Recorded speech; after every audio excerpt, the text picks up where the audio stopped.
WMCA Musclehead Revolution, where men are men and women are glad they are. Join us today at WMCA.com. That's WMCA.com. Good evening, Kevin McCullough. Glad you're with us. It's the Musclehead Revolution V-Cast right here on MuscleHeadRevolution.com. We haven't done a V-Cast this week. We've been very busy, lots of things to do. We've traveled to D.C. and back. We've had a conference. We were on location Monday and Tuesday. We've got a new book coming out, and that brings us to the sponsor of tonight's V-Cast, The Musclehead Revolution by Harvest House Publishers. Order your copy online today. It is the 10 most essential steps you can take, you can implement to putting common sense back in control of our nation, in control of our lives, and overturning liberalism at every turn. The Musclehead Revolution by Harvest House Publishers, sponsoring this edition of the Musclehead V-Cast. Some of the stories we want to get to. President Bush is going to speak out to the nation very, very soon, Monday night, in fact. It will be only the second address he's made to the nation on a domestic issue since taking office. It is interesting that his topic is immigration, given the fact that his poll numbers continue to decline. But one thing that could turn that around, a major announcement come Monday night. I don't have it on expert authority, but my sources in D.C. tell me strongly that the administration is looking at using National Guard troops to help secure the border.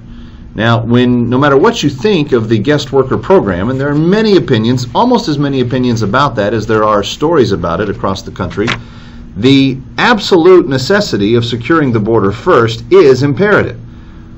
Putting the National Guard on that border, along with building a fence, about the only thing that makes sense to me. New White House Press Secretary Tony Snow is making a big impact in his first full week on the job.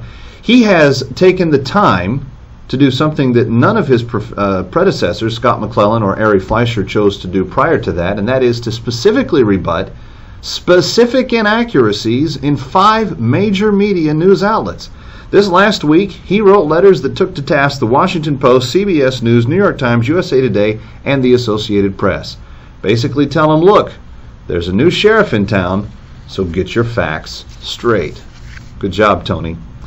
A very interesting piece in the Washington Post today. Robin Givhan, who writes columns on everything from fashion to politics and thinks herself somewhat wise in the process, decided to tackle the very controversial subject of American Idol.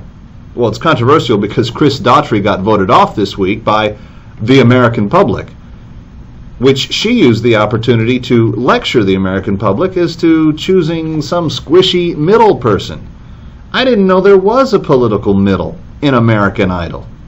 She says that basically no matter what America votes in now, it won't be as distinctive as Chris Daughtry, who's already signed his first contract with the rock band Fuel.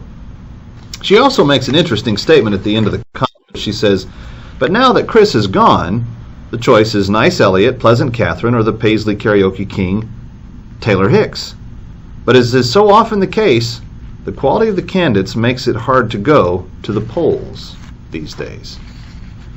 I think that there's more truth to that than I'm willing to admit. You don't think racism is still an issue in America today? Think again.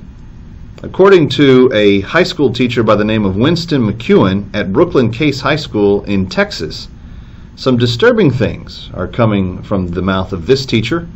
He says there are things that are going to upset people, but the truth can be very upsetting. And the truth, according to him, is that black people are inferior to whites. He says intellectually, they are inferior to whites, and he admits that it's a generalization. But he said some blacks who are more intelligent than individual whites. But as a rule, even though that's true, IQ tests prove it over and over and over again. This is according to the teacher, Mr. McEwen. When asked, do you think slavery in America was a good thing? Yes, said McEwen.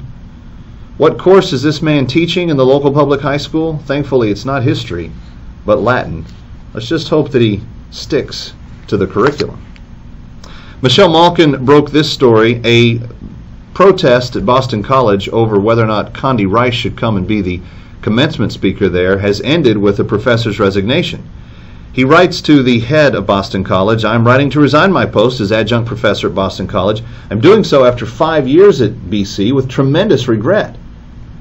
He said many members and faculty members and students have already voiced their objection to the invitation. He says, I'm not writing this letter simply as an objection to the war in Iraq. My concern is more fundamental. Simply put, Rice is a liar. And he says, I can in good conscience exhort my students to pursue truth and knowledge and collect a paycheck from an institution that displays such flagrant disregard for both. I'm just wondering if he has any disdain for the left, who has lied continually about everything from Ms. Rice to the war in Iraq since the day it began. My guess is his hypocrisy would be quite measurable. Finally, a very disturbing story. This was a week of disturbing stories when it came to kids and sex. We talked on the broadcast on Monday, again on Wednesday and Thursday, and then on Friday about some pretty tough stuff. A 13-year-old girl in Chicago raped by 7 boys. Studies that have proven, at least in Maryland STD centers, that kids 10, 11, and 12-year-olds are more than double than they were 10 years ago participating in oral sex and rectal sex. On top of that, there were 12 boys caught sexually assaulting an 8-year-old this week. And to end the week, this story. Girl aged 11 will become Britain's youngest mother. The mom, the 34-year-old mom of the 11-year-old, says she's proud of her daughter. The girl smokes 20 cigarettes a day despite being 8 months pregnant and got pregnant from a 15-year-old at a drunken party.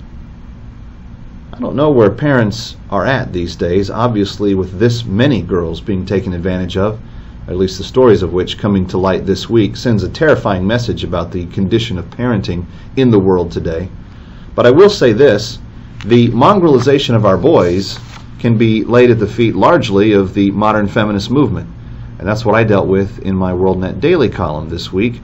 Check it out right here on MuscleHeadRevolution.com if you have the chance. I'm Kevin McCullough. Thanks for hanging out with us on the MuscleHead V-Cast, and come back next time. Until then, have a great day.